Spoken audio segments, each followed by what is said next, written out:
Yung pag-audit, yung pag-examine ng mga papel, ng mga reports about public expenditures, ito po'y trabaho ng COA. There is only one office. There is no other office mandated to audit and examine expenditures of public funds. Only the Commission on Audit. Ang sabi ko, bakit po natin ginagawa ang trabaho ng COA? Kayo naman, Commission on Audit, bakit nyo sinurrender ang inyong tungkulin? Meron pong problema dito, sabi ko. Nilalabag natin ang saligang batas. What was delegated can no longer be delegated. Kaya lang po pag ako nagsasalita ng ganito, pinapaalala ko sa kanila, tinuturuan ko sila, ang pinasasagot nila sa akin, yung mga magugulo. Guguluhin nila ako. Hindi sila makikipagdebate. Ang gagawin nila, magugulo lang. Pagkatapos, papatayin nila yung aking mic. Papatayin nila. Ganito po ang nangyayari sa ating bansa. Sa ngayon po, nakakaawa ang kalagayan ng ating bansa. Napakamahal po ng kuryente, napakamahal ng presyo ng bilihin, napakamahal pa rin ng tubig. Ganyan po. Walang tumitingin dyan. Ang gusto lamang nilang gawin, mag-hearing ng mag-hearing sa Quadcom. Ang Quadcom, wala silang ibang subject matter, kundi i-prosecute ang dating Pangulo ng Republika ng Pilipinas. Nakakahiya po ang kanilang ginagawa. Kaya sabi ng mga kasama ko, total magulo na kayo dyan, lumipat ka na lang sa Senado. Pumunta ka sa Barangay Taloma proper. Magpatulong kayong dalawa ni Philip Salvador. Para sa ganon, magkaroon ng kalidad ang Philippine Senate. Tingnan po nyo ang Senado ngayon. Tingnan nyo ang Senado ngayon. Kumbaga sa niluto, hindi mo malaman kung anong klaseng luto. Kilala nyo naman kung pabalik-balik na lang sila dyan. Kayo rin naman kasi may kasalanan. Paulit-ulit, pabalik-balik. Pagkatapos ganito pa rin ang kalagayan ng ating bansa. Mahirap pa rin ang ating bansa. Meron isang matanda na nagsalita. Isa siyang scientist. Insanity, sabi niya. Sa Tagalog, kabaliwan. Ano po yung insanity sa Bisaya? Buwang. Kabuwangan. Insanity is doing something over and over and over again, but expecting different results. Boto na kayo ng boto sa kanila. Ganun pa rin. Hindi tayo makakakuha ng resultang mabuti para sa ating bansa. Bakit hindi natin testingin si Philip Salvador? Isama nyo kami doon.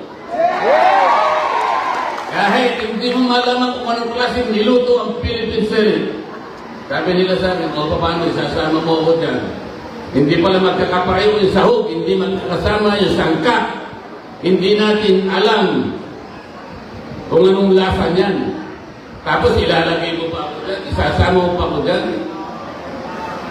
Hindi po, kanya ganito po ang gagawin natin. Dahil nga hindi natin maintindihan kung anong klaseng luto na yung Philippine Senate. Kayo po ay ilalagay natin dyan para po magsilbi kayong magic sarap.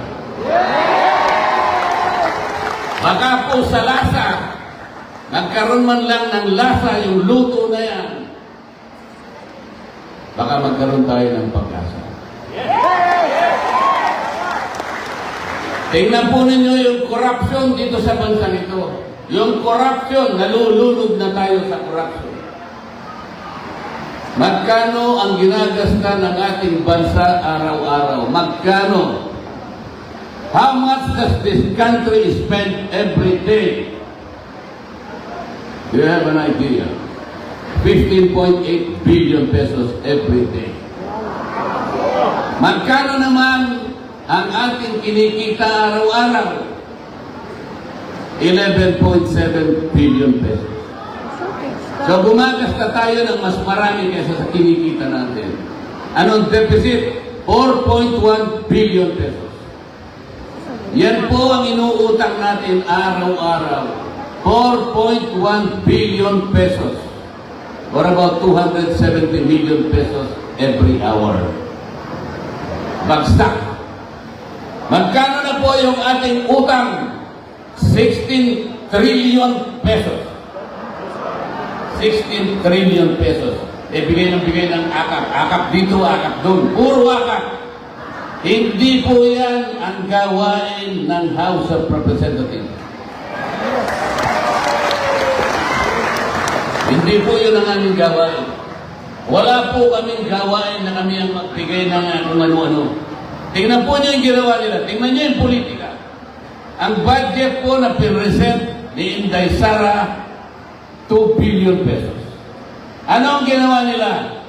Tinanggal po nila, sabi nila, hindi, gawin na lang natin 700 million. Kasi yung ibang budget po rito, ginagawa na rin ng DSWD. Yung iba ginagawa na rin ng DOH. Yung iba ginagawa na rin ng SED. So, para walang duplication, tanggalin na natin yan. 700 na lang ang budget mo, Madam Vice President. Pero tingnan, sila na namimigay sa binibigay ng DSWD. Akap dito, akap doon, puro akap, puro akap. Kunin nyo yung pera. Hindi kanila yun. Pera ng gobyerno. Walang mangyayari po pagka ganito ang gagawin natin. Pag nagbigay ka lang puro ayuda, puro subsidy, hindi po lalakas ang ating ekonomiya. Ang mangyayari po niyan, pagkakuha ng pera, pupunta po sa mall, wala na. Walang production na katapat. Hindi aandar ang manufacturing. Hindi aandar. Kailangan po umandar ang manufacturing para tumaas ang ekonomiya, maraming trabaho ma-generate, maraming produkto makukuha, bababa ang presyo ng pagkain. Yun po ang dapat natin gawin. Ang pinaka-problema ng Kongreso ngayon, yun pong oversight function, wala na pong nagbabantay. Marami pong batas na magaganda. Pero wala na pong nagbabantay sa pagpapatupad ng mga yan.